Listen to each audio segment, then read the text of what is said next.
Hey YouTube, this is Marcus again with another video. I just wanted to take a moment to show you guys a couple different plant species to watch out for here. Talk about some vines. You can see here we've got a redbud tree. In the spring they're real pretty. They get like purple blossoms on them. They have heart-shaped leaves. But you can see how crooked this one is. And I'll tell you why here in a second. If you look at all these other trees, they're all a little bit lopsided toward the holler here. They're kind of the limbs are more on one side than they are on the up the hill side because they're all kind of leaning toward this opening where they get more sunshine. But what happened to this redbud tree is two different vines here. We have a wild grapevine. This is perfectly harmless to touch. We used to grab them and cut them off the ground and swing in them. And a wild rose, which I also cut. Let me see if I can find some here.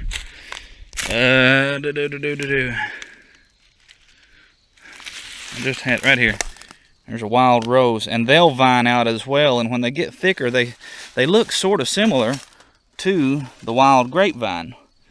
And what they'll do, what has happened here, they vined out. They were growing right there, both of them kind of together. They'll vine out and they'll wrap around trees, and they'll get mixed in and wrapped around the branches of the tree, and they'll pull on them. Especially small trees, younger trees, they can kill them. But they'll choke them out, and they get up in the branches of those trees. And we've pulled most of them out of this, but you see there's still quite a bit mixed up in here that it'll die and eventually fall out. But this is what they've done to this redbud tree. Now, the grapevine and the wild rose won't bother you to touch them. They're not poisonous or anything. However, poison ivy and poison oak also grow around here. Now for me, they don't bother me too bad. This is actually about the worst rash I've had from poison ivy in a very long time, but it doesn't itch me much. I scrubbed it raw with some of that lye soap I made and washed it real good. But here's a poison ivy vine, and you see how instead of just being a woody barked vine, it gets plumb hairy and will actually cling and root into the bark of the tree and climb pretty well straight up. Instead of wrapping around it and getting mixed in with the vines, it just grows straight up and it looks hairy looking. That's where it's clinging to the bark of that tree.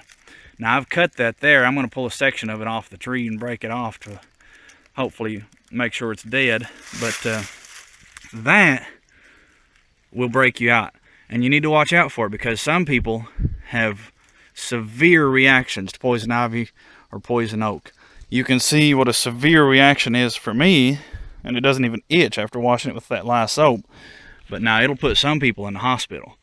So if you're not sure how you'll react to it, I would just avoid contact with it altogether because it's better to be safe than sorry.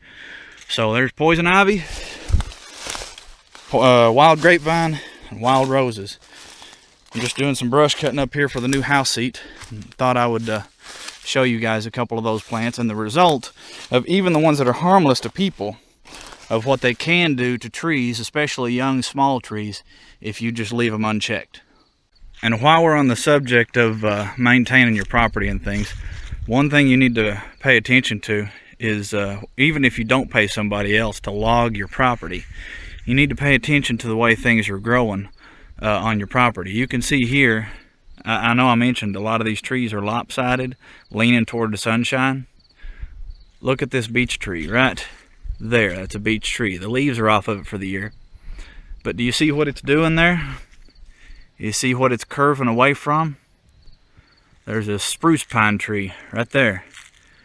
And they stay leafed out or needled out pretty well year round. They lose some, but it's shading this beech tree to the point that the beech tree is actually curving itself and growing away from that spruce pine in order to get some more sunshine. So what I'm going to do, since we have no shortage of spruce pines, we've got an even bigger one over there, we've got a bunch up in here, I'm just going to cut this spruce pine because the beech trees are less common than the pine trees. And I'm going to cut this spruce pine down, and hopefully this beech tree will then straighten itself out. And not only will it straighten itself out because it won't be shaded, but it'll also get more nutrients and water from the soil because it won't have this big tree next to it soaking them up. So that's one thing you need to pay attention to. You know, a healthy forest is not one that's just allowed to grow on its own, because You see all this little scraggly bullshit here? It's never going to do much. And all it's going to do is take nutrients and moisture away from these bigger, healthier trees. So I need to get up here, now that I'm moving up here, and selectively cut a lot of this so that the trees and bushes that are left can grow bigger and be healthier. So there's another one. There's another one. We got no shortage of pine trees. There's one, a little small one I already cut.